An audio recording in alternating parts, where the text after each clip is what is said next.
रखें, please please watch the watch. जी सभापति महोदय, मैं आपका बहुत धन्यवाद देना चाहता हूं कि आपने मुझे भारत के राष्ट्रपति जी के भाषण पर बोलने का मौका दिया है। मुझसे पहले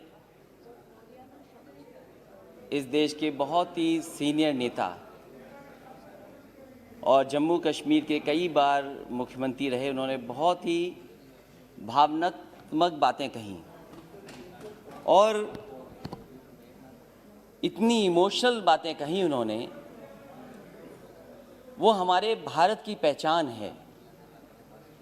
हमारे भारत की यही पहचान है कि हम गंगा जमुनी तहजीब के साथ मिलकर के रहते हैं।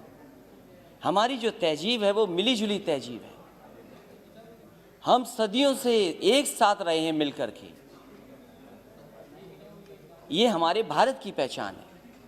और अगर इससे किसी को खतरा पैदा होता है या इसको कोई तोड़ने का काम करता है, वो राजनीतिक लाभ लेने के लिए तोड़ने का काम करता है। सभापति महोदय, जब मैं खड़ा होता हूं तो कोई न कोई शेर जरूर पढ़ता है, 2 लाइनें जरूर पढ़ता है। पिछली बार भी जब मैं खड़ा हुआ तब भी 2 लाइनें किसी ने पढ़ी, सामान्य सदस्य ने।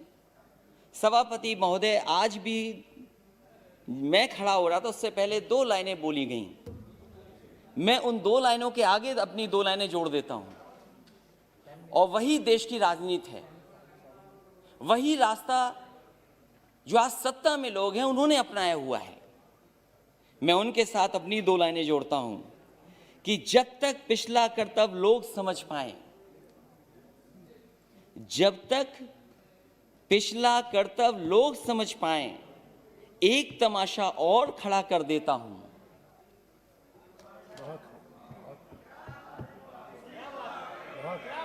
सभापति महोदय, ये जो हमारे सामने सत्ता में बैठे हैं वो समझ गए हैं। और बात मैं इसलिए भी कहता हूं, कल मैंने सुना कि एमएसपी था, एमएसपी है, एमएसपी रहेगा। ये केवल भाषण में है, जमीन पर नहीं है, किसान को नहीं मिल रहा। और अगर किसान को मिल रहा होता सभापति महोदय, तो दिल्ली घेर करके किसान ऐसे नहीं बैठता। और ये जो किसान बैठे हैं, मैं उनको बधाई देता हूं। इन किसानों ने न केवल 2, 3, 4 स्टेट बल्कि पूरे देश के किसानों को जगाने का काम किया। मैं जिस प्रदेश से आता हूं सभापति महोदय,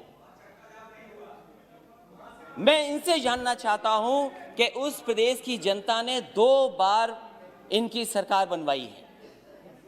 2014 में भी समर्थन मिला जनता का, 2019 में भी समर्थन मिला। मैं इनसे जानना चाहता हूं कि राष्ट्रपति अभिभाषण बोल रहे हैं, क्या जिस डिस्ट्रिक्ट से महामहिम राष्ट्रपति जी आते हैं, क्या उस डिस्ट्रिक्ट में एमएसपी किसानों को मिला है धान का कि नहीं मिला है?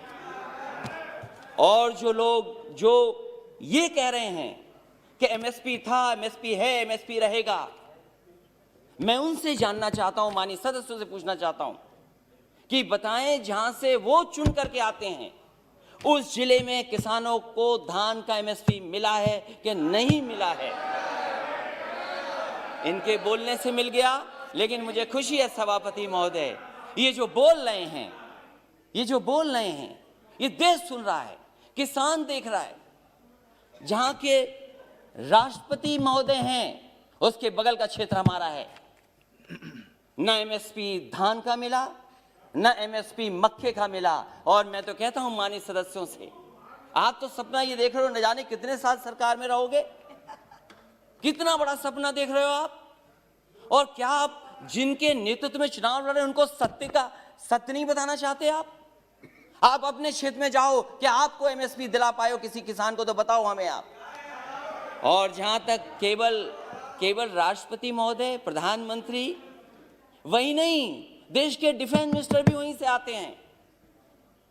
बताओ क्या मिला एमएसपी धान का? उसके बाद केवल यही नहीं है, न जाने कितने गवर्नर उत्तर प्रदेश से बनकर के दूसरे प्रदेश में बैठे हैं। क्या वो गवर्नर साहब अपने गांव में जाकर के नहीं पूछते, जिले में नहीं जानकारी करते कि एमएसपी मिल रहा है कि नहीं मिल रहा उनको धान को? और मैं सभापति महोदय आपसे कहना चाहता हूं, ये भारतीय जनता पार्टी का नारा था कि हम किसानों की आय दोगुनी कर देंगे, और राष्ट्रपति महोदय के भाषण में भी लिखा है कि मेरी सरकार आज न सिर्फ एमएसपी पर रिकॉर्ड मात्रा में खरीद कर रही है, बल्कि खरीद केंद्रों की संख्या भी बढ़ा रही है। कहां खरीद केंद्र बने थे उत्तर प्रदेश में? मुझे खुशी है सरकार इन प्रयासों को, हमारे किसान अपने परिश्रम से और बढ़ा रहे हैं, और खाद्यान्न रिकॉर्ड, जहां पर से राष्ट्रपति आते हो, प्रधानमंत्री आते हो, डिफेंस मिनिस्टर आते हो, गवर्नर आते हो, सरकार बनवाई हो, उस प्रदेश में एमएसपी नहीं मिल रही। और क्या व्यवहार रहा है आपके, क्या व्यवहार रहा किसान, क्या व्यवहार है आपका, क्या व्यवहार रहा किसानों का? अब भारत के इतिहास में अवसर आएगा तब बताइएगा, भारत के इतिहास तो बताइएगा, प्लीज तब बताइएगा। भारत के इतिहास में ऐसा व्यवहार किसानों के साथ कभी नहीं हुआ हुआ सभापति महोदय। क्या क्या नहीं कहा गया किसान लोगों को, क्या नहीं कहा गया, अपमानित किया गया, और वो दिल्ली आकर के अपनी बात ना कर दें। प्लीज माननीय मंत्री जी कुछ कहना चाहते हैं जी। सर, मुझे एक बहुत विनम्र आग्रह करना है आपके विचारार्थ। राष्ट्रपति जी के अभिभाषण पर धन्यवाद का एक चर्चा चल रही है सर। राष्ट्रपति जी की एक परंपरा होती है, प्रधानमंत्री गवर्नर सबके लिए कह रहे हैं, लेकिन राष्ट्रपति जी के जिले में एमएसपी मिला कि नहीं मिला, ये एक बार आप परंपरा को देख लें। इस तरह का संदर्भ मेरे 20 साल के संसदीय अनुभव में नहीं होता है।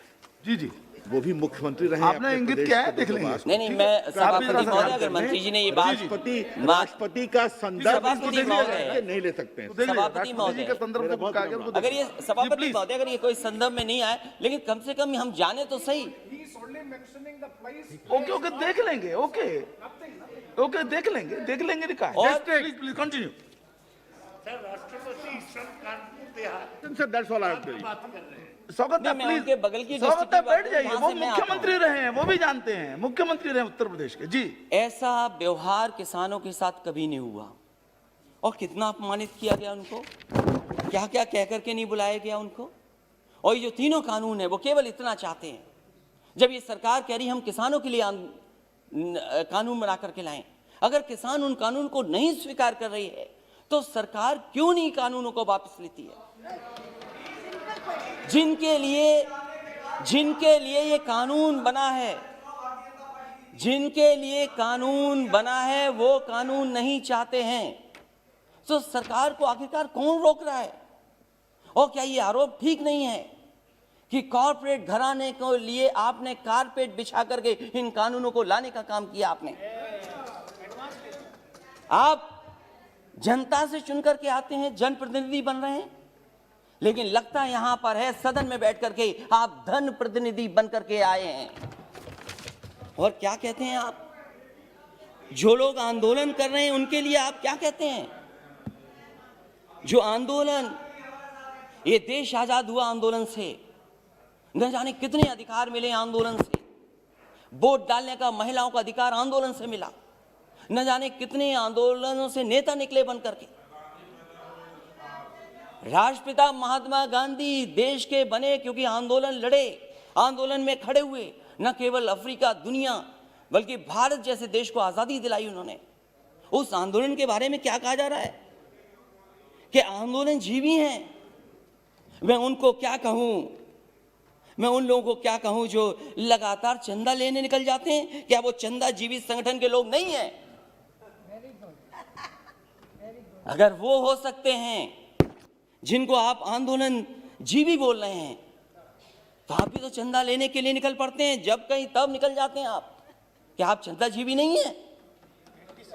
और फिर आप कहते हो कि मंडी मॉडर्नाइज करेंगे, मंडी मॉडर्नाइज करेंगे, मंडी मॉडर्नाइज। अब बोलते रहिए आप। मैं सभापति महोदय मैं कहना चाहता हूं, मैंने पढ़ा कि हम मंडी को मॉडर्नाइज करेंगे, इंफ्रास्ट्रक्चर बनाएंगे। देश में सबसे बेहतरीन अगर एक्सप्रेसवे कहीं बना तो उत्तर प्रदेश में समाजवादी सरकार ने बनाया। और मैंने हमेशा कहा ये शहरों को जोड़ने के साथ साथ गांव को जोड़ता है। जहां शहरों की अर्थव्यवस्था को बेहतर करेगा, वहीं गांव की अर्थव्यवस्था को भी बेहतर बनाएगा। इसलिए उसके आसपास मैंने मंडियां बनाई।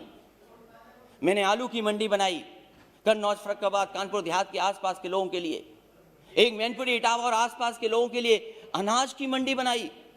अरे बाबा रामदेव जी से बहुत योगा सीखते हैं ये लोग। उन्हें भी मैंने 500 एकड़ जमीन दी एक मंडी बनाने के लिए। आम की मंडी बनाई। मैं इनसे जानना चाहता हूं, लाखों करोड़ों रुपए इन्होंने मंडियों के इंफ्रास्ट्रक्चर के लिए दिए थे, वो पैसा कहां चला गया? जितनी ईंट लगाई थी समाजवादी सरकार में, उससे आगे मंडियां नहीं बढ़ पाई, वहीं का वहीं काम रुका हुआ है। और फिर अभी प्रधानमंत्री जी गए थे। हमारा प्रदेश तो बहुत अच्छा प्रदेश है। अगर बड़ी चीज दिल्ली से बिके तो हमारे मुख्यमंत्री छोटी चीजें बेच देते हैं। समाजवादी सरकार में बना समाजवादी पूर्वांचल एक्सप्रेस वे जो बलिया गाजीपुर को जोड़ता है और आगे बिहार से लेकर के आगे लोगों को मदद करेगा। अलाइनमेंट समाजवादी सरकार का, लैंड एक्विजिशन समाजवादी सरकार की, और जो व्यवस्था दी थी मंडियों के लिए। मैं जानना चाहता हूं कि आखिरकार मंडियां क्यों नहीं बन रही उसके किनारे? क्यों नहीं मंडियां बन रही? और जहां तक मंडियां क्यों नहीं बन रही? गाजीपुर में मंडी बननी थी, आजमगढ़ में मंडी बननी थी, सुल्तानपुर मंडी बननी थी। और जहां तक अपराध की बात कर रहे हैं सभापति महोदय, देश का पहला मुख्यमंत्री होगा जिसने अपने मुकदमे वापस ले लिए। मुझे बताए कोई मुख्यमंत्री जिसने वापस लिया हो मुकदमे अपने। और फिर अपराध की बात कर रहे हो, ठोको नीति चल रही है, जिसको चाहो उसको ठोक दो। और कानून व्यवस्था की बात करोगे, महिलाओं की बात करोगे। मेरी माता जी बैठी हैं, महिलाओं पे बहुत चिंतित रहती हो। जाओ क्या हालत है उत्तर प्रदेश में माताओं बहनों की, और अपने आंकड़े निकाल करके देखो क्या आंकड़े हैं। सबसे ज्यादा अपराध अगर कहीं हुआ है तो महिलाओं के साथ अपराध उत्तर प्रदेश में हो रहा है। तो इसलिए सभापति महोदय मैं कहना चाहता हूं, राष्ट्रपति जी के अभिभाषण पर बोलिए ना। सभापति महोदय, दूध की भी बात हुई, दूध की बात हुई। बैठिए। कुछ सभापति महोदय, दूध की भी बात हुई। प्लीज बैठ जाइए। मैं इनसे जानना चाहता हूं, उत्तर प्रदेश सरकार ने, जब समाजवादी सरकार थी तो गुजरात का अमूल प्लांट वहां लगाए, 5-5 लाख लीटर के 2 प्रोक्योरमेंट के प्लांट लगे। मदर डेयरी का प्लांट लगा, प्रोक्योरमेंट बढ़ा, प्रोडक्शन बढ़ा। 4 साल गुजर गए, एक नया प्लांट मिल का नहीं लग पाया। और दुख तो तब होता है जब लखनऊ के प्लांट में, अमूल में, वहां के लोगों का दूध नहीं प्रोक्योर हो रहा, गुजरात से आकर के प्रोक्योर हो रहा है दूध। वहां पर सरकार बनाए उत्तर प्रदेश, लाभ किसको मिले? इसलिए सभापति महोदय, समय मेरे पास आपने कम दिया, मैं धन्यवाद देता हूं, लेकिन मेरी यही गुजारिश है कि जहां किसान की जान चली गई है, मैं श्रद्धांजलि देता हूं, उनके परिवार के लोगों को नौकरी मिले। ये ऐसा दुर्भाग्य है जहां किसान अन्नदाता हमारा बैठा और सरकार नहीं सुन रही। और अहंकार तो बड़े बड़ों का नहीं बचा। ये वो किसान हैं जो कीले उखाड़ देते हैं, पेड़ उखाड़ देते हैं, बंजर जमीन को ठीक कर देते हैं। और समय आएगा सभापति महोदय, इस सरकार पे भी पटेला चलेगा। बहुत बहुत धन्यवाद। श्री दिलीप सैकिया जी।